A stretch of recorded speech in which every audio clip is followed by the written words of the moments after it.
Hello, this is Andy Ricecutter. I'm on a journey to Olympic golf here in Mexico City at the Mexico Golf Federation with the Executive Director, Federico Valdez. Federico, tell us a little bit about the Mexico Golf Federation. Well, it's founded in 1926 by 5 golf clubs, most of them here in Mexico, in the Valley of Mexico City. And it's ever since it's been growing. Right now we have 123 member golf clubs. We have over 27,000 handicap players. And we are very, very excited about the next couple of years.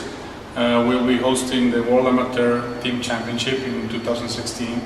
And we will host in Veracruz in 2014 the Central American Caribbean Games. So for Olympic sake, we're getting ready to compete. Hopefully, regarding Olympic criteria for qualification, we will have at least a couple of Mexicans playing there. So tell me a little bit more about golf in Mexico. Well, we have 123 member golf courses, but actually in Mexico there are over 230 golf courses and golf clubs.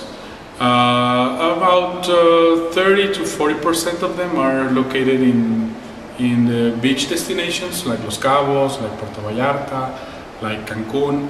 But most of them, the rest of them are in cities like this one, Mexico City, Monterrey, Guadalajara. Here in the metropolitan area of Mexico City, there are over 13, very close by. Mexican government has a national tourism bureau program that promotes golf, and they already operate 2 golf courses, one in Punta Mita in Rivera Nayarit and the other one in Ixtapa in Guerrero. So actually the thing about Mexico not having public golf courses is actually not true. We have publicly owned golf courses. And that's basically our situation regarding players. We have over 27,000 handicap players. And unfortunately, we don't have a good estimate on how many golf players are in Mexico. And we are happy to welcome many of the United States and Canadian players that cannot play during their winter seasons over there. They come down to Mexico to the beach destinations, and they play a lot of golf here. So we are very proud of it, and there's an industry there that we can develop. Great.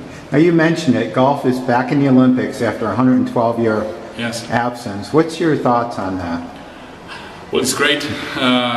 It's good to live that experience in our lifetime. I mean, it was possible that it wouldn't happen in the next couple of years, but actually golf as a spectator sport has a very high ratings. There are many people that actually follow golf around the world, and I'm pretty sure that the International Olympic Committee saw some of that good, and so many players actually playing golf, that golf should find its way back into the Olympic, and also in the Olympic cycle events like Pan American Games for Mexico and Central American Caribbean Games also for Mexico, golf is also included. So it's a good thing. It will put golf in the spotlight in a kind of different way from the PGA Tours and the European Tours.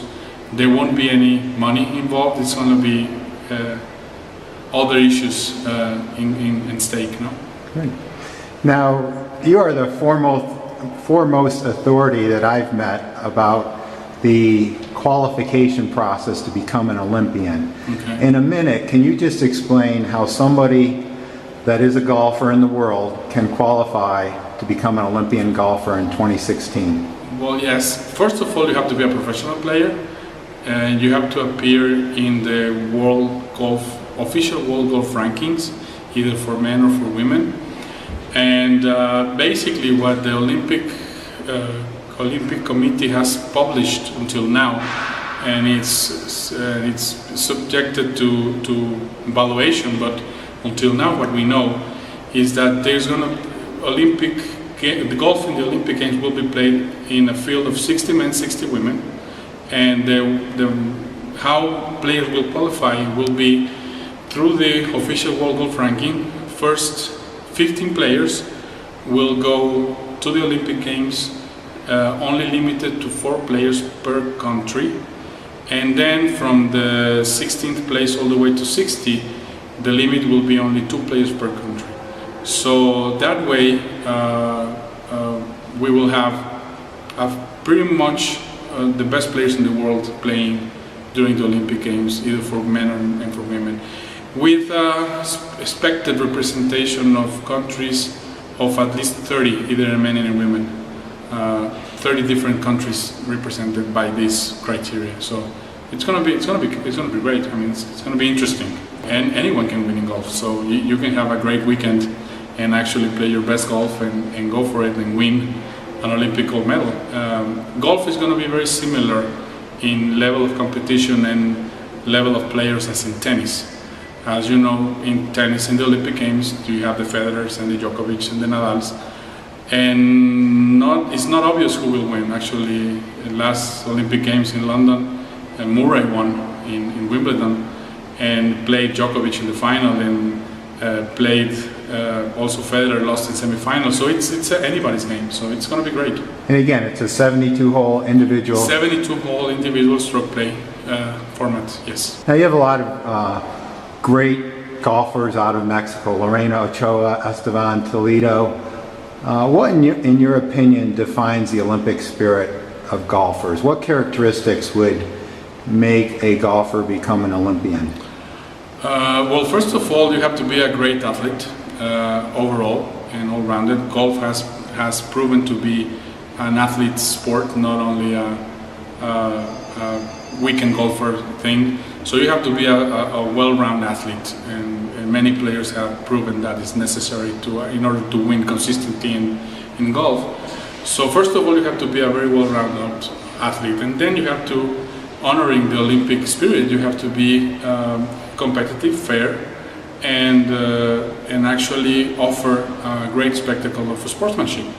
So golf has been known for many years for being a fair game with the rules very, very clear, very strict, and players honor them even if there's not an official or rules official around.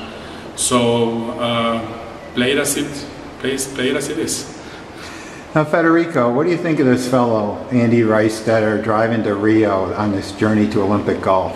Well, it's amazing. It's a huge thing about first deciding to do it, and then actually having the time or taking the time to visit us, for example, here in Mexico, and Mexican Golf Federation. It's an honor to be part of this journey.